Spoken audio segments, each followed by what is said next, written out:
in order to monitor our budget, we can use the earned value management system, which is a systematic process that uses earned value as a primary tool for integrating cost, schedule, technical performance management, and risk management. It emphasizes prevention over cures by identifying and resolving problems early. And this system is an early warning system, allowing for early identification of trends and variances from the plan. And by using this system, you are trying to understand where you have variance on schedule or on the budget, and then think how to fix it. So these systems, it is usually easier to correct small variances as opposed to large variances. That's why you want to spot these variances early in the project, and it should be used continuously throughout the project in order to detect the variances while they are small and possibly easy to correct. And large variances are more difficult to correct and run the risk that the cost to correct the large variance may displease management to the point where the project may be cancelled and the project manager might be fired. Yes, so that's why your task as a project manager to spot these variances early and think about the ways how to change them. Yes, and then your change request will go through the change control board where the decision will be made. So budgeted cost for work scheduled, BCWS, is the budgeted amount of cost for work scheduled to be accomplished plus the amount or level of effort or apportioned effort scheduled to be accomplished in a given time period. Yes, so here we will go through some definitions that we will use these definitions for our formulas.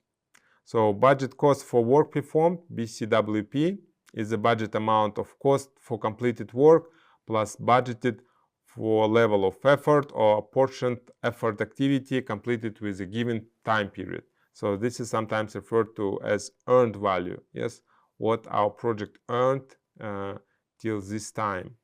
And then actual cost for work performed, ACWP, is the amount reported as actually expended in completing the work accomplished within a given time period.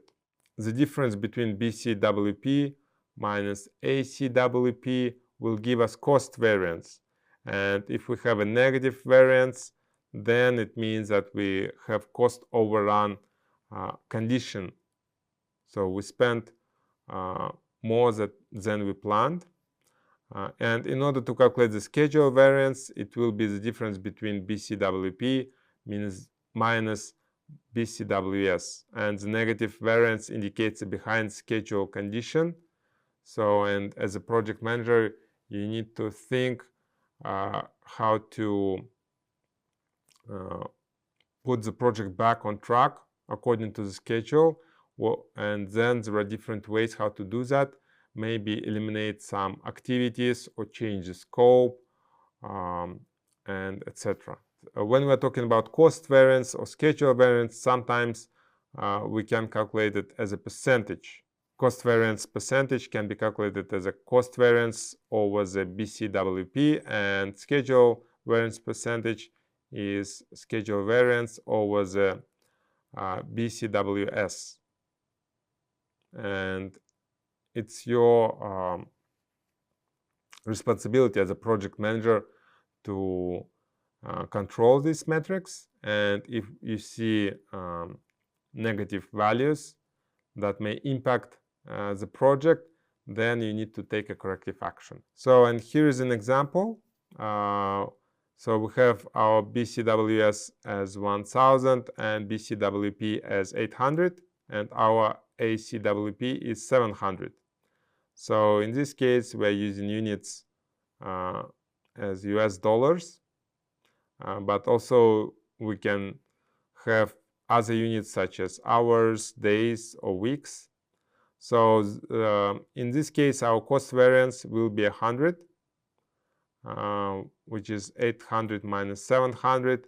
And because it is positive, it indicates the physical progress was accomplished at a lower cost than we planned.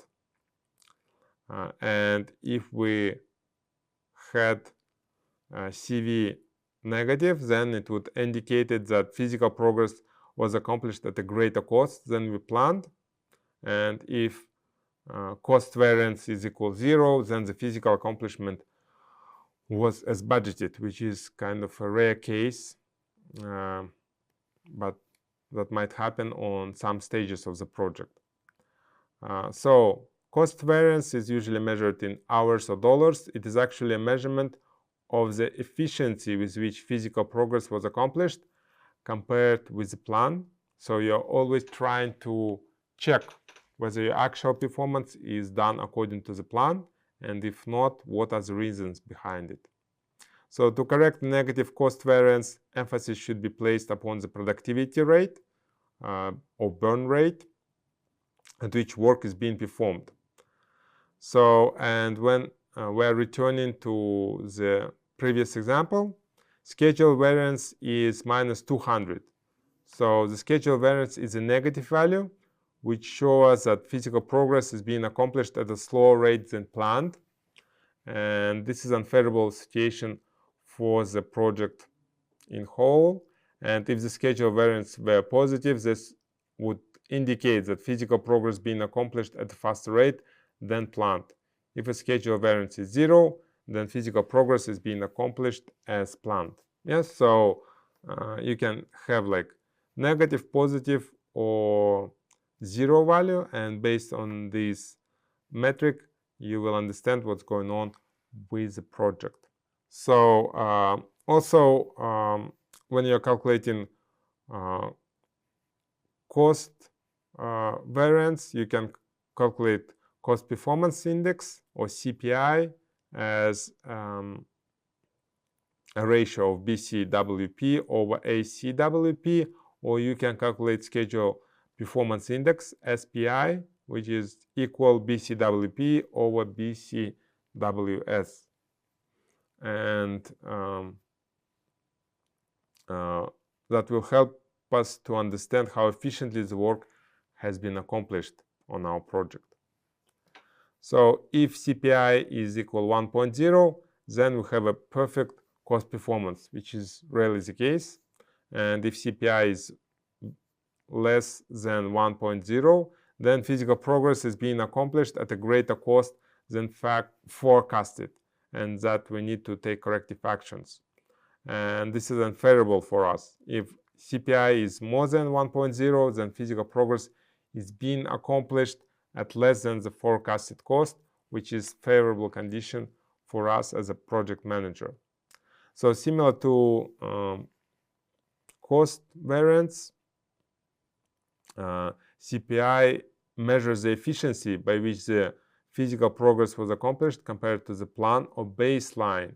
So for an unfavorable value of CPI, emphasis should be placed upon improving the productivity by which work was being performed. So if our schedule performance index is 1.0, then we have perfect schedule performance. Yes, if it's less than 1.0, then physical progress was accomplished at a slower rate than it was planned, and this is an unfavorable situation for us. If it's more than 1.0, then physical progress was accomplished at a faster rate than was planned, and it is favorable for us. So we are moving faster than we planned. And for an unfavorable value of SPI, emphasis should be placed upon improving the timeliness of the physical progress. When we're talking about indexes, it is compared to the performance factor of 1.0, whereas CV and SV are expressed in hours or dollars. So the difficulty in performing variance analysis is the calculation of BCWP, because one must predict the percent complete. And here is the formula.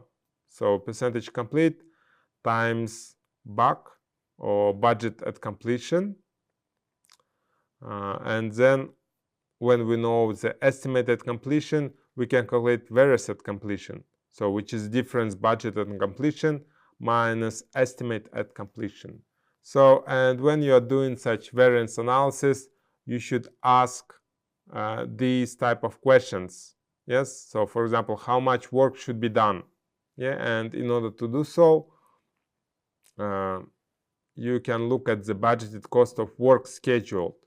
Yes, and by answering these questions, you should calculate these values, and that will help you to understand better and interpret the progress of the project in terms of money and time. So using the above definitions, we can calculate the variance at completion as difference between BAC minus EAC, and the estimated cost to complete ratio you can look at as a formula, and then new project plans equals original project plans divided by SPI.